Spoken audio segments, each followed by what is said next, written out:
City న్యూస్కు స్వాగతం. మచిలీపట్నం నియోజకవర్గంలో నకిలీ ఇళ్ల పట్టాల వ్యవహారం తాజా మాజీ మంత్రుల మధ్య మాటల యుద్ధానికి తెరలేపింది.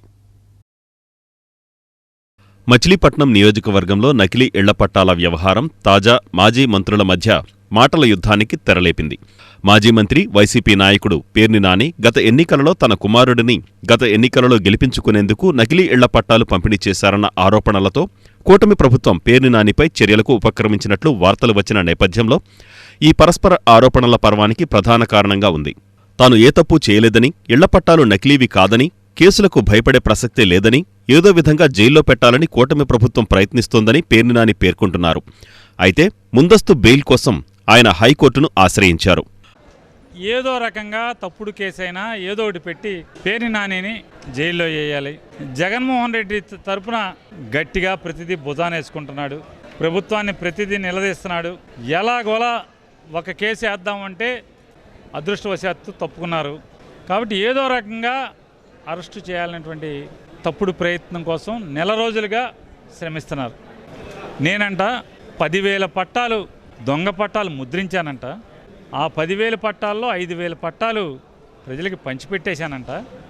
నన్ను లోపల వేయలేదేంటి, లోపల వేయాలి, కొల్లు రవీంద్ర ఏమైనా రాజీ పడ్డాడా అని రామోజీరావు గారు అబ్బాయి పాపం కుళ్ళిపోతున్నాడు. కొల్లు రవీంద్రతో రాజీ పడేట్టే దిగజారుడు మనస్తత్వం, తప్పుడు ఆలోచనలు పేర్ని నాని అనేవాడికి ఉండవనేది తెలుసుకుంటే మంచిదని రామోజీరావు గారు అబ్బాయికి చెప్తూ, ఎన్నికల ముందు జరిగినటువంటి తత్వంగం అంతా కూడా ఏదైతే దొంగ పట్టాలని కొల్లు రవీంద్ర అనేటువంటి ఒక రాజకీయాల్లో దిగజారుడు మనస్తత్వం, ఎదటోడి మీద విషం చెమ్మి బురద చెమ్మి రాజకీయ పబ్బం గడుపుకునేటువంటి ఒక దిక్కుమాలిన రాజకీయ నాయకుడు ఉన్నాడు. అవన్నీ కూడా రిజిస్ట్రేషన్ అంటే 10 సంవత్సరాల తర్వాత కూడా మీరు ఆ ఇంట్లో ఆ స్థలంలో అనుభవిస్తుంటే కనుక, జగన్ ఇచ్చిన స్థలంలో మీరు ఉంటుంటే కనుక ఆ స్థలాన్ని మీకు ప్రైవేటుగా మీ సొంత ఆస్తి అవుతుంది అని చెప్పని ప్రభుత్వం చేస్తున్నటువంటి రిజిస్ట్రేషన్ చేస్తాం జరుగుతుంది. ఇది రాష్ట్రం అంతా జరుగుతుంది. దానిలో భాగంగానే సచివాలయాల నుంచి పట్టాలు ఎంఆర్ ఆఫీస్కి వచ్చి, ఎంఆర్ ఆఫీస్ నుంచి రిజిస్టర్ ఆఫీస్తో సంతకాలు అన్నీ సేకరించి మళ్ళీ పట్టాలు వెనక్కి ఇచ్చే కార్యక్రమం జరుగుతుంది. ఏంటంటే 10,000 పట్టాలు. అసలు ఎంత కావాలంటే ఎన్ని వేలు, 20,000 కాదు, నేను 40,000 మందికి పట్టాలు ఇవ్వమంటే జగన్మోహన్ రెడ్డి గారు పట్టాలు ఇచ్చే పరిస్థితి. మాజీ మంత్రి పేర్ని నాని చేసిన తప్పులకు ఫలితం అనుభవించక తప్పదని రాష్ట్ర మంత్రి కొల్లు రవీంద్ర స్పష్టం చేస్తున్నారు. చట్టం ముందు అందరూ సమానమేనని, పేర్ని నానిపై కేసులు విచారణలో ఉన్నాయని రవీంద్ర పేర్కొంటున్నారు. గత ప్రభుత్వ హయాంలో పేర్ని నాని నివేశ స్థలాల పట్టాలు నకిలీవి ఇచ్చారని, వీటిని ఎంఆర్ఓ కార్యాలయంలో రెడ్ హ్యాండెడ్గా పట్టుకోవడం జరిగిందని ఆయన తెలిపారు. సదరు పట్టాలపైన స్ట్రీట్ ఫీల్డ్ అని నమోదై ఉందని, ఇది చట్టవిరుద్ధమని రవీంద్ర పేర్కొంటున్నారు. వీటన్నింటిపైన విచారణ పూర్తయిన తరువాత చర్యలు ఉంటాయన్నారు. ప్రజల్ని మభ్యపెట్టాలని ప్రయత్నిస్తున్నటువంటి వ్యక్తి నిజంగా చాలా దురదృష్టకరం. నిన్న ఆయన మాట్లాడిన మాటలో ఒక్కటి కూడా వాస్తవం లేకుండా అవాస్తవాలు మాట్లాడుతూ చేసింది తప్పు, ఆ తప్పుని కప్పిపుచ్చుకోవడానికి బురద చల్లే కార్యక్రమం. ఆ రోజు అందరికీ తెలుసు, ఎలక్షన్లో నీ కొడుకుని గెలిపించుకోవాలని, నీ కొడుకుని అందరం ఎక్కించుకోవాలని నువ్వు పడరాని పాటలు పడి చెయ్యరాని తప్పులు చేసి ఇళ్ల పట్టాలని, దొంగ పట్టాలని సృష్టించి తహసీల్దార్ కార్యాలయంలో ఆ పట్టాలు అర్ధరాత్రి పూట రాయిస్తూ ఉంటే మేము వెళ్ళి ఆ రోజున అక్కడ పట్టుకున్నది వాస్తవం కాదా? ఆ రోజు ఉన్నటువంటి జేసీ గారు వచ్చింది వాస్తవం కాదా? ఈ రోజున్న జేసీ గారు జేసీ గారే. ఆ రోజున మేము ఆఫీస్ ముందు పడుకున్నాం, ఆ పట్టాలు కట్టలు పట్టుకుని నీ అనుయాయులు పారిపోయినటువంటి పరిస్థితులు ఉండే వాళ్ళని పట్టుకొచ్చాం. ఇవన్నీ వాస్తవం కాదా? పారిపోవాల్సిన అవసరమే ఉంది, అర్ధరాత్రి రాయించాల్సిన అవసరమే ఉంది. నువ్వు తర్వాత ప్రెస్ మీట్ పెట్టి మాట్లాడినటువంటి మాటలు వాస్తవం కాదా? స్ట్రీట్ ఫీల్డ్ నువ్వు చెప్తావు, స్ట్రీట్ ఫీల్డ్ పట్టాలు ఇస్తే తప్పేంటి అంటావు. మాస్టర్ ప్లాన్లో మార్చావా? ఎక్కడన్నా ఉందా? నేను చెప్తా ఉన్నావు RUE, అవన్నీ కూడా అబ్జెక్షనబుల్ ఎంక్రోచ్మెంట్సే. రోడ్డు మీద వేస్తే అన్అబ్జెక్షనబుల్ ఎలా అవుతుంది? ఖాళీగా ఉన్నటువంటి స్థలాల్లో లేకపోతే ఖాళీ పోరంబోక స్థలాల్లో ఇల్లు వేసుకుని ఉంటే వాటికి పట్టాలు ఇస్తే అది కరెక్ట్ అవుతుంది, రెగ్యులర్ చేసుకోవచ్చు. కానీ వాంటెడ్గా నువ్వు ఎన్నికల్లో నీ కొడుకుని గెలిపించుకోవాలని చెప్పి దొంగ పట్టాలు సృష్టించి అవన్నీ కూడా బయటకు వచ్చి దాని మీద విచారణ జరుగుతూ ఉంటే ఇవాళ గజ గజ గజ గజ ఉనికిపోతా ఉన్నాడు. దివ్య ల్యాబ్ ఆధ్వర్యంలో వలందపాలెంలో ఉచిత రక్త పరీక్షా శిబిరాన్ని నిర్వహించారు. వలందపాలెం ఈద్గా గ్రౌండ్ వద్ద మస్జిద్ రహమాన్యా మరియు దివ్య ల్యాబ్ ఆధ్వర్యంలో అన్ని రకాల రక్త పరీక్షలు, ఉచిత రక్త పరీక్షల శిబిరం నిర్వహించారు. ఈ కార్యక్రమంలో వలందపాలెం, మాచవరం, నీలగిరి రంగుల తోట, గాంధీనగర్, సర్కార్ తోట, సుకర్లాబాద, పరాస్పేట ప్రాంతాల ప్రజలు ఈ శిబిరంలో సుమారు 200 మంది వివిధ రక్త పరీక్షలు చేయించుకున్నారు. ఈ కార్యక్రమంలో మస్జిద్ రెహమాన్యా అధ్యక్షుడు మహమ్మద్ దాదాసాహెబ్, సెక్రటరీ ఎండి అబూ మహమ్మద్ సిద్దిక్, దివ్య ల్యాబ్ రాంబాబు, సలీం, అబ్దుల్ రఫీ మరియు మసీదు పెద్దలు పాల్గొన్నారు. రెహమానియా ఆలీ అజీజ్ రెహమానియా మజీదే ఆధ్వర్యంలో ఈనాడు అపోలో బ్లడ్ టెస్ట్ క్యాంప్ అని ఒక అమోఘమైన ప్రజలందరికీ కూడా ఉపయోగపడేది ఈ బ్లడ్ టెస్టు కార్యక్రమాన్ని మొదలుపెట్టారు. ఈ ఆదివారం నాడు ఈ యొక్క ఈద్గా స్థలం నందు, మజీద్ రెహమానియా ఈద్గా స్థలం నందు అపోలో వారు యొక్క సంయుక్తంగాను అవి దివ్య బ్లడ్ టెస్ట్ ల్యాబ్ వాళ్ళు కూడా కలిసి, రక్త పరీక్షా కేంద్రం వాళ్ళు కలిసి ఈ యొక్క కార్యక్రమం మొదలుపెట్టారు. మా మజీద్ కమిటీ వారు కూడా అందరూ కూడా సహకరించి వాళ్ళకి అన్నీ కూడా సమకూర్చి, టెంట్లని, కుర్చీలని అన్నీ కూడా సమకూర్చి వాళ్ళకి ప్రజలందరూ కూడా వచ్చి బ్లడ్ ఇచ్చి, శాంపిల్స్ ఇచ్చి టెస్టులన్నీ కూడా చేయించుకోవడానికి, బాడీ టెస్ట్ అంతా చేయించుకోవడానికి కూడాను అందరూ సహకరించారు. ఈరోజు ఆదివారం 15/6/2025 ఈరోజు ఉదయం 6 గంటల నుంచి ఉదయం 10:30 వరకు మన వలందపాలెం మస్జిదే రహమాని ఆలీ హదీస్ వారు నిర్వహించినటువంటి అపోలో మరియు దివ్య డయాగ్నోస్టిక్ వారి ఆధ్వర్యంలో బ్లడ్ టెస్ట్ క్యాంపెయిన్ అనేది నిర్వహించడం జరిగింది. దీని యొక్క ముఖ్య ఉద్దేశం ఏంటంటే ఓన్లీ ముస్లింలకే కాకుండా ఇతరులకు కూడా ఈ యొక్క సౌలభ్యం కలగజేయాలనే ఉద్దేశంతో వలందపాలెం మస్జిదే రహమాని ఆలీ హదీస్ ఈద్గా స్థలమునందు ఈ యొక్క కార్యక్రమం నిర్వహించడం జరిగింది. మేము అనుకున్న రీతి కంటే అనూహ్యమైన రీతిలో ఈ యొక్క కార్యక్రమం చాలా విజయవంతంగా అవటం చాలా ధన్యవాదాలు ప్రతి ఒక్కరికి కూడా. దీనిని మేము ఆల్రెడీ కూడా అందరికీ పాంప్లెట్స్ డిస్ట్రిబ్యూట్ చేయడం కూడా జరిగింది.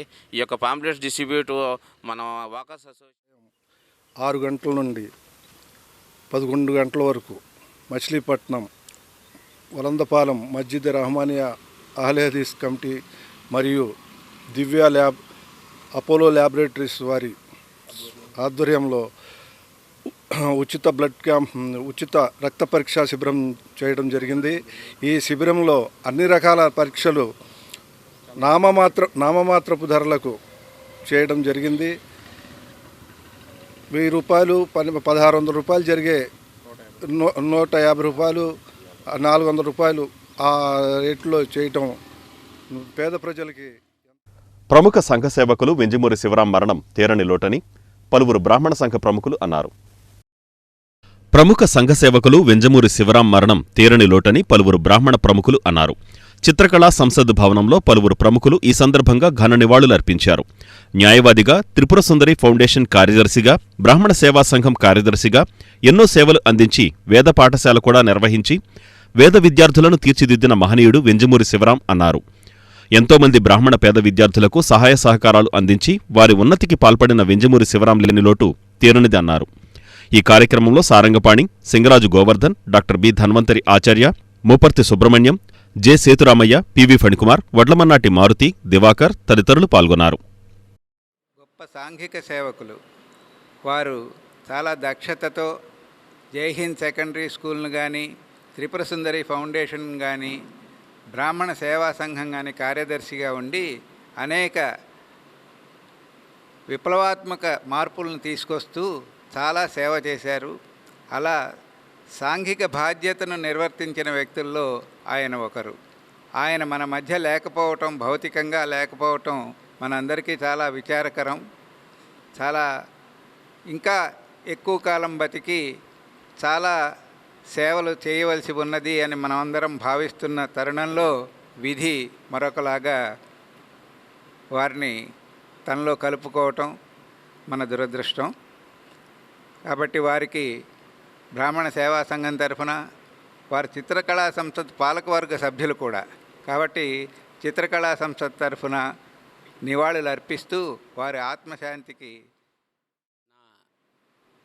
కళాశాల సహచరుడు, బెంచ్మేటు అయినటువంటి కీర్తిశేషులు వింజమూరి శివరాం గారు చనిపోవడం చాలా బాధాకరమైనటువంటి విషయం.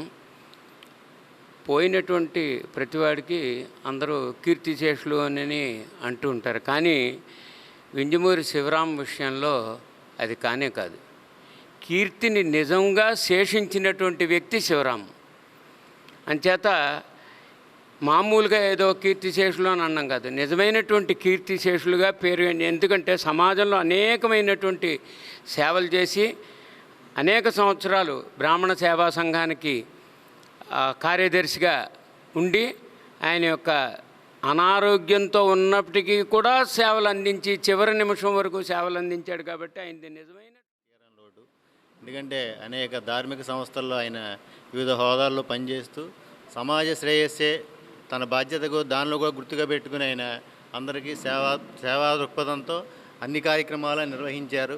ఆయనకంటూ ఒక ప్రత్యేకమైనటువంటి పేజీ నిర్మించుకున్నారంటే సందేహం లేదు. ఈయన సంస్మరణ సభ అయినప్పటికీ ఆయన సదా స్మరణీయుడు. అందరికీ స్మరించుకోవాల్సిన వ్యక్తి ఆయన. ఎందుకంటే చిన్నపిల్లల దగ్గర నుంచి పెద్దవాళ్ళతో సహా అందరితో స్నేహం చేయగల వ్యక్తి ఆయన. అందరితో ఎప్పుడు నవ్వుతూ పలకరిస్తూ దేనికి భయపడకుండా ప్రతిదానికి చిరునవ్వే ఆయన. అలా చేస్తూ అందరినీ కలుపుకుంటూ ముందుకెళ్లే వ్యక్తుల్లో శివరాం గారి పేరు మొదట చెప్పుకోవాలి. కాబట్టి ఆయన పవిత్ర ఆత్మకు శాంతి చేకూరాలని, శాశ్వత పుణ్యలోకాల. కూటమి ప్రభుత్వ సహకారంతో నియోజకవర్గంలో మొదటి ఏడాది 601 కోట్లతో పలు అభివృద్ధి పనులు చేపట్టినట్లు అవనిగడ్డ ఎమ్మెల్యే మండలి బుద్ధప్రసాద్ తెలిపారు. కూటమి ప్రభుత్వ సహకారంతో నియోజకవర్గంలో మొదటి ఏడాది 600 కోట్ల రూపాయలతో అనేక అభివృద్ధి పనులు చేసినట్లు ఎమ్మెల్యే మండలి బుద్ధప్రసాద్ తెలిపారు. అవనిగడ్డలో ఆయన మీడియాతో మాట్లాడుతూ జలవనరుల శాఖ, వ్యవసాయం, పంచాయతీరాజ్, R&B, ICDS, హౌసింగ్, విద్యుత్, హార్టికల్చర్, మత్స్య, వెలుగు, RWS, సోషల్ వెల్ఫేర్, వైద్య, ఆరోగ్య, స్పోర్ట్స్, CMRF ద్వారా నియోజకవర్గంలో 601,24,50,000 రూపాయలతో అభివృద్ధి పనులు చేసినట్లు వివరించారు. సంక్షేమ రంగానికి 221 కోట్లు ఖర్చు పెట్టినట్లు తెలిపారు. 1,500 కోట్ల రూపాయలతో నాగాయలంక క్షిపణి కేంద్రం పనులు ప్రారంభం కావడం తొలి ఏడాదిలో గొప్ప విజయమని, ఈ ప్రాజెక్టు ద్వారా నియోజకవర్గంలో 20,000 కోట్ల రూపాయల అభివృద్ధి పనులు జరుగుతుందన్నారు. ఈ ప్రాజెక్టు ద్వారా నియోజకవర్గంలో 20,000 కోట్ల అభివృద్ధి జరుగుతుందన్నారు. కీలకమైన అవుట్ఫాల్స్, లూయిజులు పునర్నిర్మాణానికి నిధుల సాధనకు కృషి చేస్తున్నట్లు తెలిపారు. దేశానికి పతకాలు అందిస్తున్న క్రీడాకారుల కోసం నాగాయలంక వాటర్ స్పోర్ట్స్ అకాడమీ సిద్ధం చేస్తున్నట్లు తెలిపారు. ఇలా అభివృద్ధి, సంక్షేమం అన్నీ కూడా సమపాలలో ఈ నియోజకవర్గంలో నడిపించే ప్రయత్నం చేస్తున్నాం. అయితే దీంట్లో ప్రజల యొక్క సహకారం మాత్రం చాలా అవసరం అని చెప్పి మాత్రం మనం చేస్తున్నాం. ప్రత్యేకించి మనం ఏదైతే నిధులు తీసుకొస్తున్నామో ఆ నిధులు సక్రమంగా వినియోగం అవుతున్నా లేదా అని చూసుకోవాల్సిన బాధ్యత అందరి మీద ఉంది. కేవలం అది శాసనసభ్యుడి బాధ్యత కాదు, ఒక అధికారుల బాధ్యత కాదు. ఎవరికాదు ఇప్పుడు దాని మీద ఒక కన్నేసి ఉంచితే ఆ పనులన్నీ కూడా సక్రమంగా జరుగుతాయి.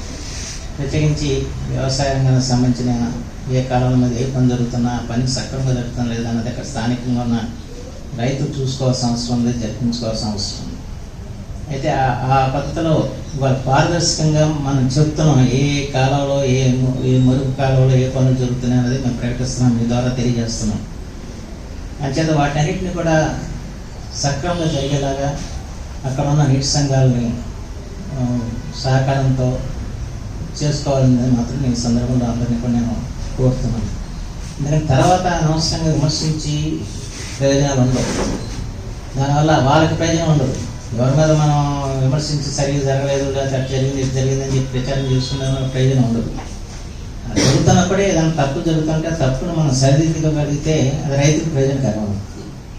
అంచేత ఇన్ని నిధులు తేవటం అంటే ఈ ఇప్పుడున్న పరిస్థితులు చాలా కష్టసాధ్యంగా అవసరం మీ అందరూ తెలుసు. ఎందుకంటే కొన్ని 100 కోట్ల రూపాయల గతంలో నేను తెచ్చిన వ్యక్తి, అలాంటిది 10 కోట్లు తేవాలి.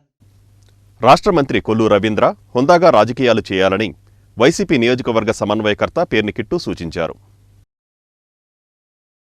రాష్ట్ర మంత్రి కొల్లు రవీంద్ర హుందాగా రాజకీయాలు చేయాలని వైసీపీ నియోజకవర్గ సమన్వయకర్త పేర్ని కిట్టు సూచించారు. తన తండ్రి మాజీ మంత్రి పేర్ని నానిపై మంత్రి కొల్లు రవీంద్ర చేసిన అనుచిత వ్యాఖ్యలను కిట్టు ఖండించారు. పార్టీ కార్యాలయంలో ఏర్పాటు చేసిన మీడియా సమావేశంలో ఆయన మాట్లాడుతూ మచిలీపట్నం పోర్టు నిర్మాణ పనులు జరగడం లేదని ఎన్నికల ముందు మాట్లాడిన మంత్రి రవీంద్ర ఎన్నికల అనంతరం పోర్టు పనులు 30% పైగా పూర్తయినట్లు ప్రకటించడం గత ప్రభుత్వ హయాంలో పోర్టు నిర్మాణ పనులు ప్రారంభమైనట్లు అంగీకరించినట్లు కాదా అని ప్రశ్నించారు. గతంలో టీడీపీ పాలనలో పోర్టు నిర్మాణం అంటూ చేసిన హడావిడి అందరికీ విదితమేనన్నారు.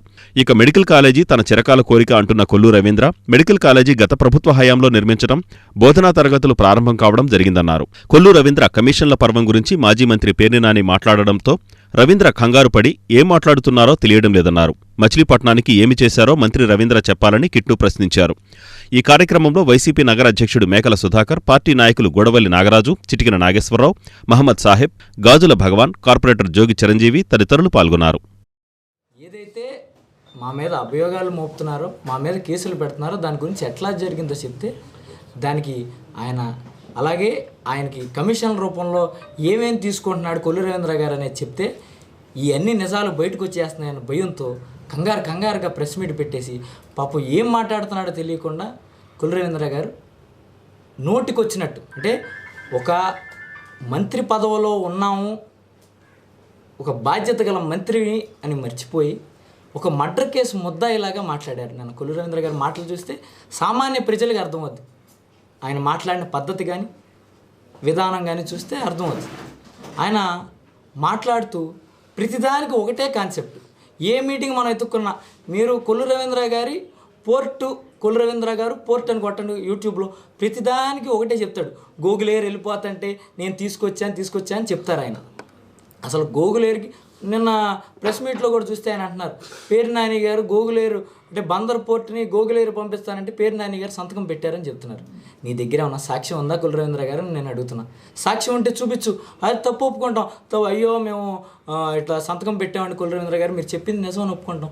సంతకం పేర్ని నాని గారు ఏమన్నా సంతకం పెట్టినట్టు మీ దగ్గర సాక్ష్యాలు ఏమైనా ఉన్నాయా? మెడికల్ కాలేజ్ కోసం 2014 నుంచి 19 వరకు తమరు తీసుకున్న ఒక్క స్టెప్ అయినా మనం చూపించగలరా? మెడికల్ కాలేజ్ మీ కళ, ఇంత నిస్సిగ్గుగా నా అబద్ధాలు. మెడికల్ కాలేజ్ ఎవరి హయాంలో వచ్చింది, ఎవరి హయాంలో పూర్తయింది, ఎవరి హయాంలో పిల్లలు చదువుకోవడానికి వెళ్ళారనేది జగమెరిగిన సత్యం. మీరు అబద్ధాలు ఆడి మీడియా ఛానల్లో చెప్పినంత మాత్రం, నిస్సిగ్గుగా మీరున్నంత మాత్రం ప్రజలంత పిచ్చోళ్ళు కాదని మీకు తెలియజేస్తున్నాను. అలాగే ఒక మత్స్యకారుడు వయ్యుండి మత్స్యకారుల కోసం కనీసం ఫిషింగ్ హార్బర్ అని మాటలు చెప్పావు, కానీ ఒక్క పనైనా ముందుకు కదిపావా? ఆ రోజు 2014 నుంచి 19 పోనీ సెంట్రల్ గవర్నమెంట్ అంటే సెంట్రల్ గవర్నమెంట్తో ఆ రోజు పొత్తులో ఉన్న తమరు కదా, మరి ఎందుకు చేయించుకోవాలా? అది కూడా చేసింది మా హయాంలోనే అని మీకు చెప్తున్నా. అలాగే తమరు క్రీడా శాఖ మంత్రి చేశారు, మరి అనిల్ కుంబ్లే గారిని అటు ఇటు తిప్పి ఫేస్బుక్లో ఫోటోలు పెట్టుకున్నారు. కానీ మన ఊరి కోసం తమరేమి చేశారు? క్రీడాకారుల కోసం ఏం చేశారు? మేము మా హయాంలో ఇండోర్ స్టేడియం కట్టాం, బాస్కెట్బాల్ కోర్టులు ఏర్పాటు చేసాం, టెన్నిస్ కోర్టులు కూడా పనులు జరుగుతుంటే తమరు ఆపడం జరిగింది. వీటిని మేము కట్టామనే నెపంతో కనీసం తాళాలు కూడా తెరవకుండా ఉంచిన ఘనత తమరిది. నిజంగా నాని గారికి భార్య మీద ఎంత ప్రేమ ఉందో, నాకు తల్లి మీద ఎంత ప్రేమ ఉందో ఖచ్చితంగా నువ్వు అనుభవించే రోజు దగ్గరలోనే ఉంది కొల్లు రవీంద్ర గారు. ఎందుకంటే తమరి మిల్లు భాగవతాలు తెలుసు, ఊరు బయట ఉన్న హరివిల్లు భాగవతాలు మాకు తెలుసు. అలాగే వైజాగ్ చుట్టుపక్కల తమరు చేసేవన్నీ మాకు తెలుసు. కాబట్టి జాగ్రత్తగా ఉండు, రోజులు అనేవి అన్నీ నీ వైపే ఉండవు. అట్టా తిరిగి మళ్ళీ ఇటు వచ్చే రోజు ఖచ్చితంగా నువ్వు అన్నిటికీ సిద్ధపడి ఉండు. అట్లాగే మీరు చెప్పినట్టు జైలుకి వీటికి ప్రిపేర్డ్గానే ఉండండి. మరి మీరు ధైర్యంగా ఉంటారు కదా, మేము పిరికి వాళ్ళం కదా. కాబట్టి మీకు ఒకటే చెప్తున్నా, రాజకీయాలు చేయదలుచుకుంటే కరెక్ట్ పద్ధతిలో సరిగ్గా మర్యాద ఇచ్చి పుచ్చుకుని మాట్లాడుకుందాం. లేదు నాకు ఇట్టాగే రాజకీయం చేయాలని ఉందంటే మనిషికి పేషెన్స్ అనేది ఒకసారి ఉంటుంది, 2 సార్లు ఉంటుంది, ఎక్కువ కాలం ఉండదుగా రవీంద్ర గారు. ఇదిగా ఆలోచించి వయసుకి తగినట్టుగా మర్డర్ కేసు ముద్దాయిగా కాకుండా ఒక రాష్ట్ర మంత్రిగా మాట్లాడమని, మచిలీపట్నం కోసం ఏమన్నా చేసి నేను ఇది చేశానని చెప్పుకోమని, అంతేగాని బయట పార్టీ వాళ్ళు బయట నాయకులు చేసినవన్నీ నేను చేశానని చెప్పుకోవాలి. అదే బాద్షా సినిమా ఒకటి. శ్రీరామచంద్రుని మార్గంలో నడవాలని ప్రముఖ ఆధ్యాత్మికవేత్త అన్నదానం చిదంబర శాస్త్రి అన్నారు. శ్రీరామచంద్రుని మార్గంలో నడవాలని ప్రముఖ ఆధ్యాత్మికవేత్త అన్నదానం చిదంబర శాస్త్రి పేర్కొన్నారు. వనవలమ్మ దేవాలయంలో శనివారం రాత్రి జరిగిన కార్యక్రమంలో చిదంబర శాస్త్రి మాట్లాడారు. రాముడు మానవ రూపంలో జన్మించి మానవాళిని చైతన్యపరిచారన్నారు. శ్రీరాముని ఏకపత్నీ వ్రతం, సోదర ప్రేమ అందరికీ ఆదర్శమన్నారు. ఆయన అనుగ్రహం ఇలాంటి ఎన్నో చెప్పగలరు. కాబట్టి మీరు కూడా ఆయన ఆశ్రయించండి, ఆయన కాళ్ళు పట్టుకోండి. పట్టుకునే పద్ధతి కూడా చెప్తాను, పట్టు చెప్పాను కదా. ఆంజనేయ స్వామికి ప్రదక్షిణాలు చాలా ఇష్టం ఉంది. ఒక్కొక్క దేవతకి ఒక్కొక్క ఇష్టమైనది ఉంటుంది. సూర్యుడికి ఏమి ఇష్టమో తెలుసా? నమస్కార ప్రియ సూర్య. సూర్యుడికి నమస్కారాలు ఇష్టం, సూర్య నమస్కారం చేస్తారు తెలుసు. గణపతికి ఏమి ఇష్టం? పూజలకి. మన ఆంజనేయ స్వామికి ప్రదక్షిణాలు చేయడం. 108 అష్టోత్తర శతం వా పీతదత్తం వా తదత్తం 108 ప్రదక్షిణాలు రోజు చేస్తే 108 రోజులు ఆయన కోరికలన్నీ తీర్చుతారు. అలా తీర్చుకున్న వాడు ఉన్నారు.